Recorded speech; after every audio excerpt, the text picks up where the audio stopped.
customer whom you are calling is not available at present.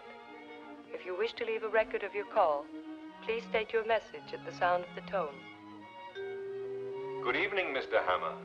You probably will wonder who this is, but it does not matter. Phones. Today we know them as the thing we can't peel our eyes away from, but they've always been an integral part of popular culture, and especially here in film noir.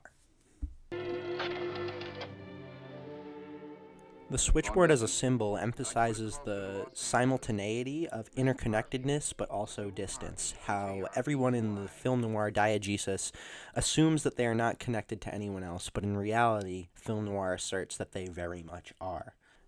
The emphasis on the telephone in film noir accentuates the fear that film noir presents of the future and of a lack of true interpersonal connections face-to-face being mitigated by a telephone that often misconstrues the true meaning of what is being said. Film noir fetishizes the physical brick-and-mortar spread of information and spends ample time showing the audience the movement of people through the diegesis, but more pointedly, the movement of information.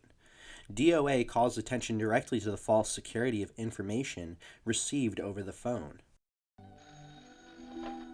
Hello? Hello, Paula. Oh, hello, Frank. How was the trip? Fine. In this clip, we see that Frank and his wife give the appearance of being on the same page, but actually this is far from the truth. Information is both gained, but more importantly lost, over the phone. Market week. The place is crawling with traveling salesmen. I intercut this clip of the switchboard sequence from Detour to accentuate how the perfect noir switchboard has every character in film noir on it, as everyone is constantly aware of each other, or better yet, unaware of each other. Even the characters in film noir are aware of the phone's ability to connect or misconnect people. I just wish I could lay my diegesis. hands on Don Amici for a while. I teach him to invent the telephone. You know, I've always had a secret desire to cross up a few of these wires, get all the wrong people talking to each other. Might be interesting at that. I want to look at the most glaring example of telephones in film noir. It's a film noir starring Barbara Stanwyck and Burt Lancaster, two huge stars in the film noir era, and the film is Sorry, Wrong Number. The inciting incident is when Barbara Stanwyck tries to call her husband at work, and we get a poignant instance of phone technology influencing the plot of film noir.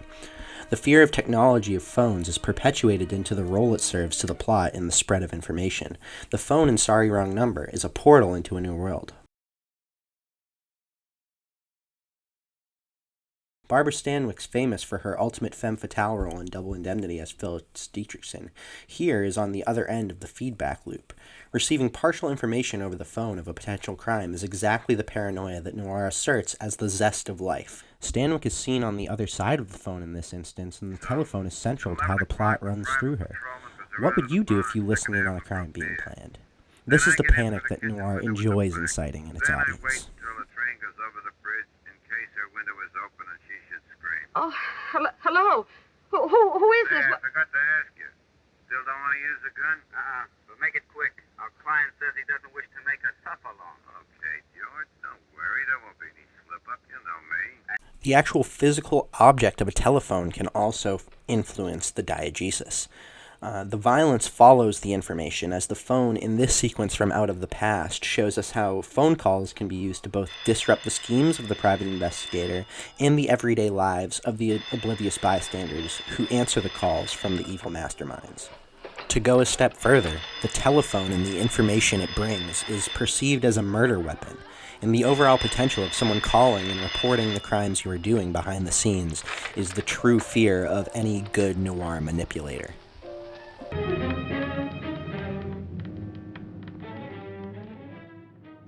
Not only can the phone disrupt your murder plot, but the phone itself can be the murder weapon.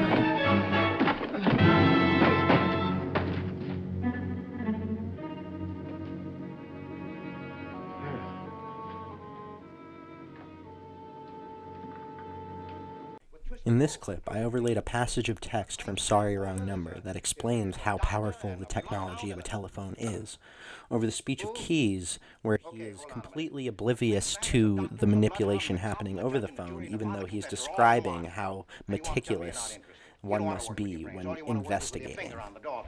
Film noir is hyper-aware of the interconnectedness of society, and the communication allowed by phones enhances the hermetic seal that is purported by film noir, Yes, I am. granting it another layer to call you which back, one can Margie? be deceived, in which one could answer a phone at a desk job. A regular accountant could be getting a call about planning a murder. Are you listening? Walter. Yeah, I'm listening, Margie. Only, make it snappy, will you? The central fear here is that you don't know whether the person on the other end of the line is who they say they are. And sometimes they're not. Sometimes they're not being truthful with their intentions, and in the worst case, they're no longer able to come Operator, I've to been the ringing phone. Murray Hill 35097 for the last half hour, and the line is always busy. Will you ring it for me, please? Murray Hill 35097. One moment, please. My husband's office. He should have been home hours ago. I can't think what's keeping him or why that ridiculous wire should be busy. They always close out. Returning to Sorry Wrong Number, the culture of film noir fits perfectly within a culture of prohibition that emphasizes interpersonal connection, having to talk to someone to get through to someone else, and the relative inaccessibility of people contrasted with the drop-of-the-hat accessibility of the telephone, and particularly the cell phone. Both the diegetic and non-diegetic worlds of film noir are inherently aware of simulacra, and the fact that in order to create a true facade, one must include the telephone in their planning. The telephone is a truly disruptive item in film noir, as at any moment someone could try and call you, as we see in Double Indemnity, and throw off your entire plan. Next, I stuck a card inside the telephone box so that it would fall down if the bell rang. That way I'd know if anybody had called me while I was away. This then asserts the invisibility and fragility of the hermetic seal. Having a friend call to check up on you could unravel the entire master scheme, and that the telephone, like the noir private detective, is able to dance between the line of the hermetic seal, the line of the regular world, and the world of crime. In The Killer is Loose, noir takes its fear of phones one step further, as not only could people be listening, people are listening, and that's something you need to worry about. Noir fetishizes newspaper because no one can listen to you read it. Noir revels in the certainty of the news, but the carryover is the relative anonymity of a phone call along with the relative anonymity of a published article. We see this in the first clip from Kiss Me Deadly, as there's something terrifying about a disembodied, unidentifiable voice that sets fear of the future into the audience, or at least film noir hopes that it will. They don't know a thing, how can they? I'm alone and had a chance to call. Hey, Danny, don't. What was that? What was what? That click. This line's tapped. In a sense, the telephone is a setting in film noir, a fantastical place where the plot advances, meaning shifts, or where information is carried from one character to another. Ultimately, like other aspects of film noir, the phone serves as an obstacle to the folks trying to scheme the unaware general public, and everyone is constantly teetering on the collapse with the introduction of the phone into the hidden, simultaneous world of crime. You always think you know what you're doing, but you're too slick for your own good. Someday you're going to find it out. Spade and Archer. Oh, yes, Miss Wanderley.